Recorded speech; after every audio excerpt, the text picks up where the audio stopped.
Ya, Baik, terima kasih pimpinan. Jadi saya langsung ke Mas Supriyansa. Ada dua hal yang mungkin perlu kita sadari dan kita pahami bahwa tidak penting berapa kali pertemuan, mungkin 3, 4, 7, 6 dan sebagainya. Dan tidak penting tadi apakah perempuan yang datang itu sama dengan yang tidak datang. Saya pikir bukan itu masalahnya, tetapi adalah bagaimana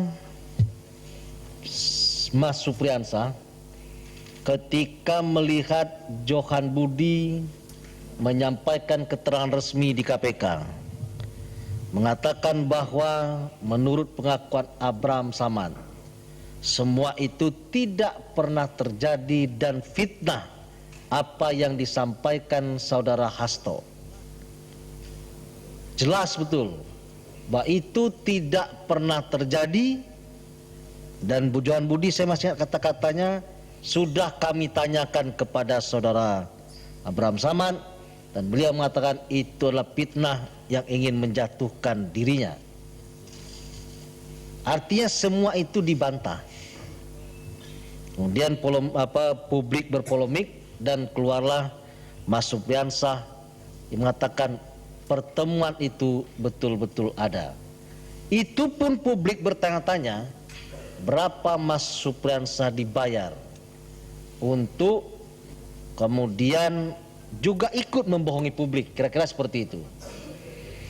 Dan lama-kelamaan publik mengetahui dan mulai mempercayai bahwa pimpinan KPK juga manusia biasa, juga punya selera, juga punya nafsu, juga bisa salah. Pimpinan KPK, bukan KPK.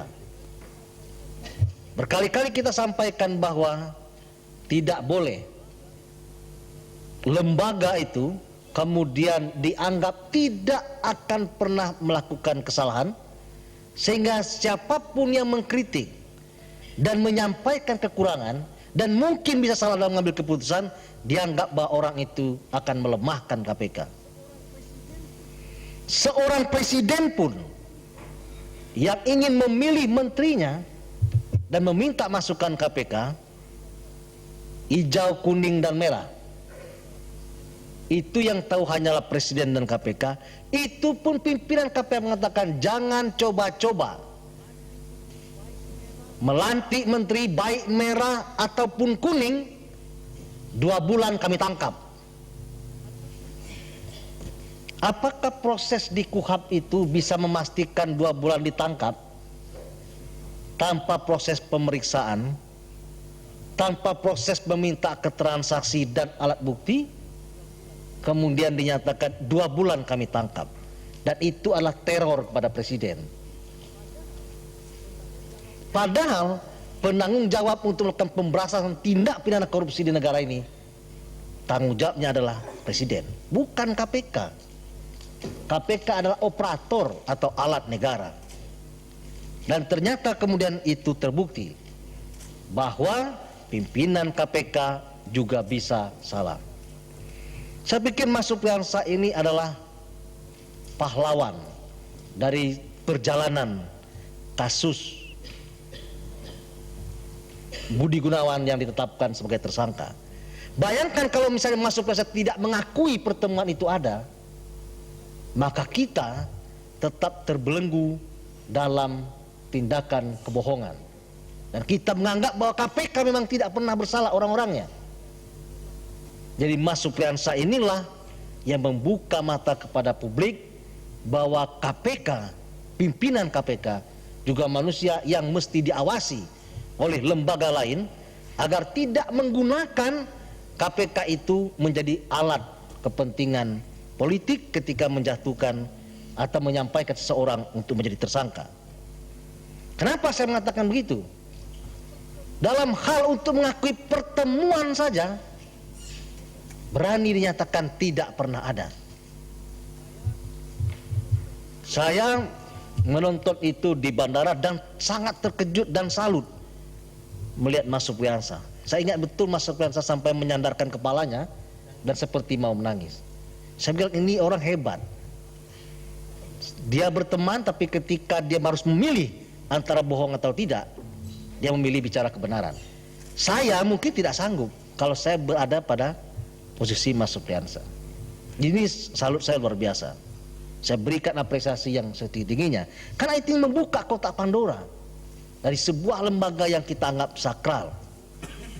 Lalu itu karena itu bagaimana pendapat atau perasaan dari Mas Supriyansa melihat pertemuan itu dinyatakan tidak pernah terjadi?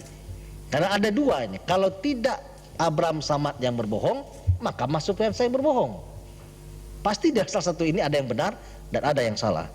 Yang kedua, apakah benar pernah ada Mas Supriyansa menyampaikan saran, jangan tersangkakan BG, karena itu kau akan repot?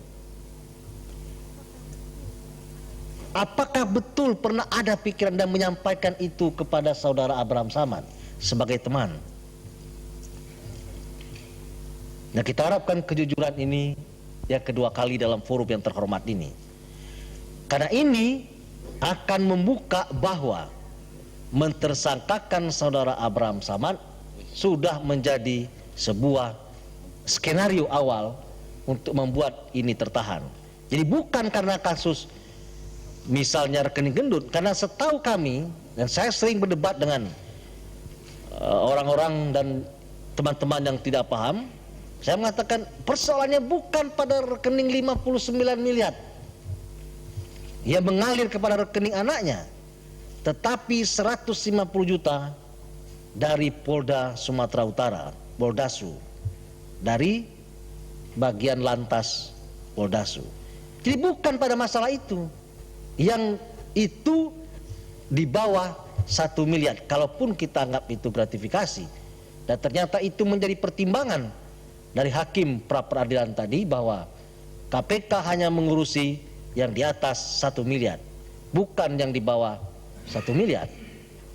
Jadi alasan-alasan itu yang kemudian membuat paling tidak saya meragukan ketulusan atau benar-benar ini adalah persoalan hukum ketika menetapkan saudara Budi Gunawan sebagai tersangka. Apakah betul Mas Supriyansa pernah mengingatkan saudara AS, jangan kau bikin itu BG tersangka, kau nanti akan repot? Kalau itu terjadi, maka memtersangkakan BG memang jauh hari sebelumnya rencana itu. Terima kasih pimpinan.